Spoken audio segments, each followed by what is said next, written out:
लेकिन इसी बीच एक बड़ी जानकारी लखनऊ से सामने आ रही है, उसका भी हम रुख कर लेंगे। बड़ी खबर लखनऊ से, जहां पर पत्रकार दंपत्ति पर हमला, सुरक्षा पर उठे सवाल।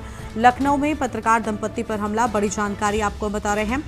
डायल 112 पर कॉल के बाद भी पुलिस की निष्क्रियता उजागर हुई है। अहम जानकारी आपको हम बता रहे हैं। गाजीपुर पुलिस ने मामला एनसीआर में दर्ज कर टाल मटोल की है। अहम जानकारी आपको हम बता दें।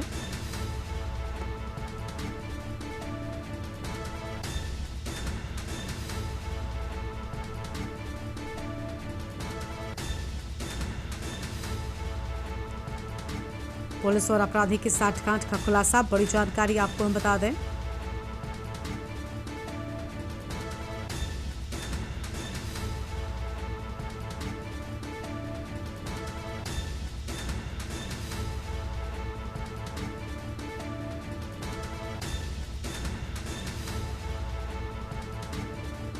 पत्रकारों की सुरक्षा पर गहराया संकट, बड़ी जानकारी आपको हम बता रहे हैं।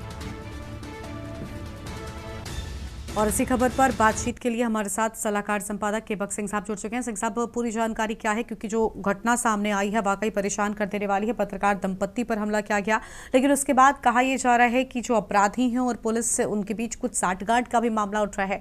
क्या कहना चाहेंगे पूरे मामले को लेकर? यही कहा आपने कि देखिए, अब एक जमाने में पुलिस का इकबाल होता था कि जब पुलिस का एक गांव में एक चौकीदार होता पहुंच जाता था तो गांव में 1-2 महीने तक कोई अपराध या कोई दुर्घटना चोरी नहीं होती थी। लेकिन पहली बात तो ये, पुलिस का इकबाल बिल्कुल खत्म हो चुका है।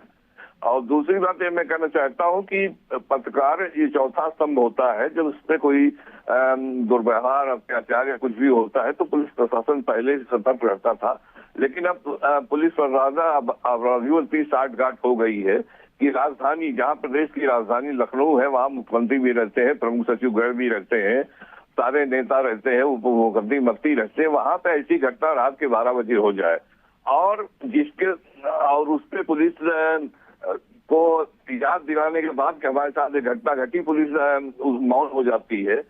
और जब एक गैंग है यहाँ पे, गैंग क्या, प्रदेश के हर जिले में ऐसा ऑटो चालकों का गैंग है जो दिन भर तो ऑटो चलता, रात में डकैती या फिरौती लेते हैं, इस तरह का काम करते हैं। यही घटना अनुपम चौहान के साथ घटी। इस घटना में रात के 12 बजे घटना है और जब उसने गाड़ी से निकल रहे थे तब उसने उल्टा सीधा ऑटो लगा रखा था। जब उसने कहा भैया चोट मुझे भी लग जा सकती थी, आप भी लग सकते, ऐसा कि उसने गाली गलौज की। साथ में उसकी पत्नी थी, पत्नी के साथ मारपीट तक की नौबत आ गई।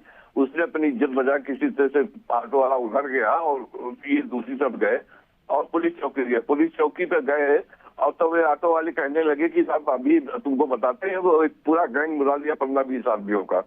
और ये फिर उन्होंने 112 नंबर को फोन कर दिया था। पुलिस भी आने में समय लगता है, पुलिस आई। उसके बाद उन्होंने कहा कि अनुपम चौहान ने कहा कि साहब ये लोग इधर भागे। पुलिस ने कहा भाग गए तो कहाँ तक ढूंढे, लेकिन वो जो वैन आई थी पुलिस की वापस चली। वापस जाने के बाद उन्होंने अपराधियों को स्वयं पीछा किया और 2 घंटे के बाद अपराधियों को पकड़ा। फिर पुलिस वैन को फोन किया, पुलिस वैन पहुंची और अपराधियों को थाने पहुंचने अपराधियों का पुलिस पक्ष लेने लगी। इनसे कहा कि आप भी इनके खिलाफ FIR में। कुल मिला के जब प्रसर पड़ा तो इन्होंने एक जनरल FIR कर ली और अपराधी को, आरोपी को 24 घंटे थाने में बिठाया। ना था उसका मेडिकल कराया, ना उसको कराया, ना ही बताया इसका नाम क्या है। जब अपराधी को, किसी भी आरोपी को बैठाते थाने, उसका नाम, पिता का नाम, गाँव का नाम, पता पूछा जाता है। नाम भी नहीं उसका लिखा गया और 24 घंटे बाद उसको।